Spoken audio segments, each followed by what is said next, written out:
നമുക്കൊരു കാര്യത്തെ ഒരു പോസിറ്റീവായിട്ടുള്ള കാര്യം തന്നെ നമുക്ക് നെഗറ്റീവായിട്ട് ഫീൽ ചെയ്യാം. നെഗറ്റീവായിട്ടുള്ളൊരു കാര്യത്തെ നമുക്ക് പോസിറ്റീവായിട്ട് ഫീൽ ചെയ്യാൻ കഴിയും.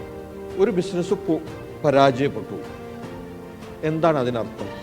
ഇനി എനിക്കൊരു ബിസിനസ് ചെയ്യാൻ കഴിയില്ല, അല്ലെങ്കിൽ നിന്നെ കൊണ്ട് അതിന് പറ്റില്ല എന്നാണ് ഒരാൾ അതിന് മീനിങ് കൊടുക്കുന്നതെങ്കിൽ പിന്നെ അയാൾക്ക് കഴിയില്ല.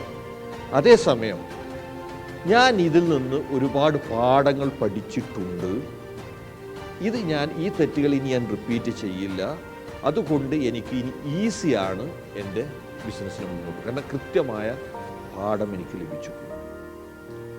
ഇങ്ങനെയാണ് എടുക്കുന്നതെങ്കിൽ ഈ പരാജയം എന്തായിരിക്കും? ഓപ്പർച്യൂണിറ്റിയാണ്. ഇതിന് ആർക്കാണ് ഇങ്ങനെ ചിന്തിക്കാൻ കഴിയാന്ന് ചോദിച്ചാൽ നമ്മൾ തന്നെ ചിന്തിക്കേ പറ്റൂ. ഇതാണ് ഞാൻ ചിന്തിക്കേണ്ടത്. ഞാൻ ഇങ്ങനെ തന്നെ പറയുന്നത് എന്താ വെച്ചാൽ, നമ്മൾ കോൺഷ്യസ്ലി കുറച്ച് അവെയറായി കഴിഞ്ഞാലാണ് സബ് കോൺഷ്യസ്ലി അത് പ്രോഗ്രാംഡ് ആവുക. അപ്പോൾ നമ്മൾ എന്ത് ചെയ്യണം? You have to choose. ഇതാണ് നമ്മൾ സെലക്ട് ചെയ്യണം എന്താണ് വേണ്ടത്. നമ്മുടെ ചോയ്സാണ്, നമ്മുടെ തിരഞ്ഞെടുപ്പാണ്. ഈ തിരഞ്ഞെടുപ്പ് നമ്മൾ തന്നെ ചെയ്യണം.